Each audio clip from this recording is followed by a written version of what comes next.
Hey guys, my name is Matimio, and welcome to another episode of Sunday Mailbox. This is a video series where you, the viewer, can submit your gaming or Battlefield-related questions, and then I will give my humble opinion on them. Now, to get the formalities out of the way real quick, if you would like to submit your own question that can be featured in an upcoming episode, you can do so by leaving a comment down below, or by sending me a YouTube message. So the first question for today comes from United Soldiers, and it is, do you think that DICE should bring back Below Radar from Battlefield 3? I think that this would be a nice buff for air vehicles. I would not be opposed to this at all. I love the way that Below Radar worked back in Battlefield 3 because it actually allowed pilots that knew what they were doing to survive more than 30 seconds. As long as you were, I think, within 10 to 15 meters above the ground itself, nothing could lock onto you. It was fantastic. And the way that things work right now in Battlefield 4 is that there are just so many different things that can lock onto an air vehicle. If you're not on a map like Siege of Shanghai or Dawnbreaker, right now, those are the only maps that I will ever get into a attack helicopter,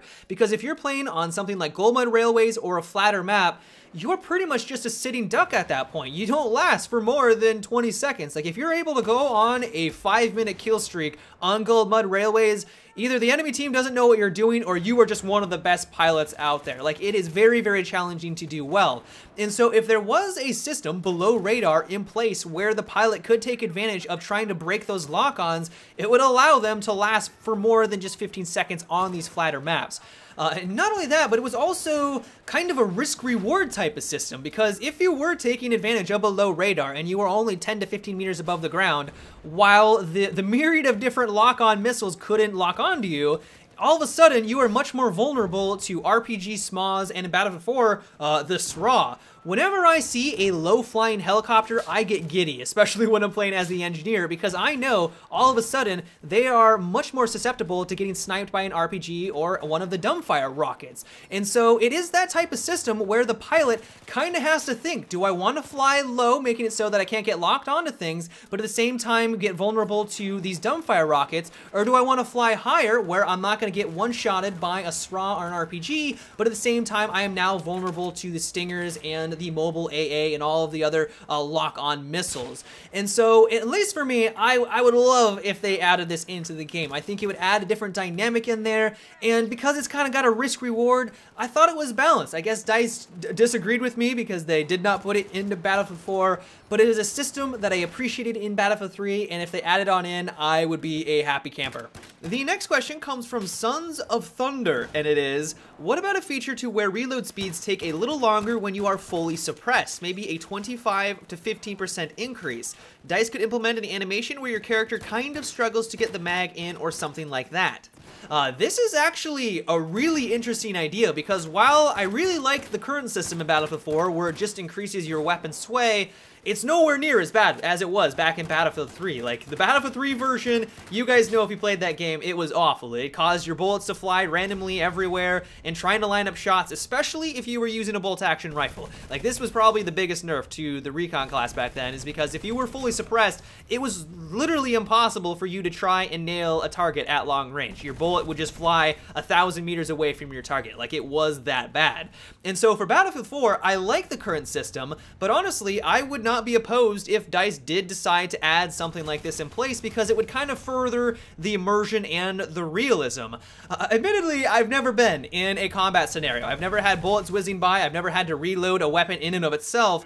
But I assume this is the case, is that when bullets are whizzing by, you're kind of panicking, you're freaking out, adrenaline's going through your system, and so you may make some mistakes when you're trying to reload your gun, and it may take you another half second to go through the reload. And so not only would it add to the immersion of the game and more of the realism, but more importantly, it would be a buff for the light machine guns. You guys know that LMGs suppress your enemy faster compared to the assault rifles and the carbines. I mean, that's one of the reasons why you want to play as the support class. You can play that supportive role, you can lock down long corridors, you can make the life of your enemy a living hell, just making it so that they can't aim, and it makes it much more challenging for them to line up those shots. That's the reason why people want to play as the support class. That being said, I have never really been all that large of a fan of this class in general. I find that the LMGs can be a lot of fun, like they are fun to use, but they just feel weaker compared to the assault rifles and the carbines. And so if DICE did decide to increase the reload times, I just think that this would be a kind of a step in the right direction in equaling out the power of all the classes. I don't think it would be overpowered. I think that it would just be a nice little addition. It would only increase reload times by like, 0.25 seconds or something like that. But it would just kind of push the power of suppression effect and the LMGs in the right direction and make them just a little bit more useful. The next question comes from Big Chestnut, and it is, what do you think of the idea of having akimbo pistols? So this question pops up every once in a while, and it's usually from viewers that are probably coming from other first-person shooters, and admittedly probably the Call of Duty franchise, where you have the option to use akimbo weapons. Akimbo pistols, you can run around with carbines in both of your hands and just spray people down. Like, it's a lot of fun. I've played those games, and it is very exciting.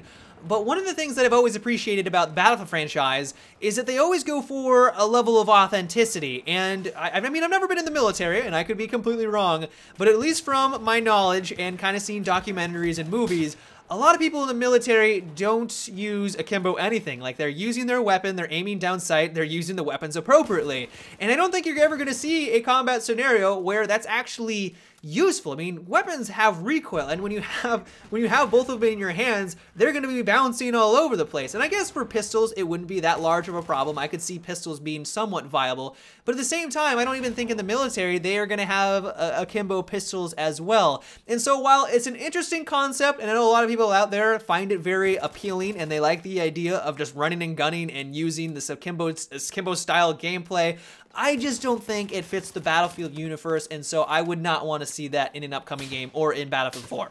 The next question comes from Clay, and it is, what are your thoughts on being able to put on / take off the suppressor? I think this would be very useful in some situations. So this is really cool in concept, and I love where your head is going, but I don't necessarily think that this is needed in Battlefield 4. If this was something that you could do back in Battlefield 3, I would say absolutely, because the suppressor back then, while it still kept you off the minimap, it also had a lot of other negative attributes that came along with it. It decreased your bullet's velocity, and it also decreased your effective range, making it harder for you to take out targets that were at a medium distance. But for Battlefield 4, all it does is decrease your bullet velocity, and so while I guess in some situations I could see it being somewhat viable for you to take it off where you're going from close encounter combat to long range engagements, at the same time, is it really necessary? Because when I'm using, let's say, like the Scar H with the suppressor, which is not a weapon you would normally assume you would use a suppressor on, it's still amazing at a distance, and it's like I don't really feel like I would ever need to take off the suppressor to take people out at long range.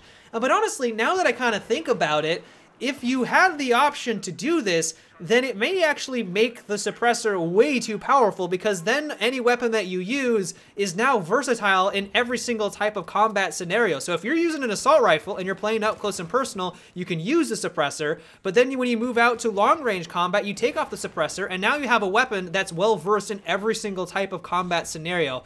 So I guess now that I think about it, maybe I wouldn't even want it back in Battlefield 3, because it may just push the gadget or the attachment itself over the top and make it a little bit too good. You definitely would see more suppressors on the battlefield. That is definitely guaranteed. And so I don't know if this is something that I would want to see in the Battlefield franchise. But yeah, guys, that is about it for today's Sunday Mailbox. I hope you enjoyed. Once again, if you would like to submit your own question that can be featured in an upcoming episode, you can do so by leaving a comment down below or by sending me a YouTube message. But until tomorrow, have a good one and take it easy.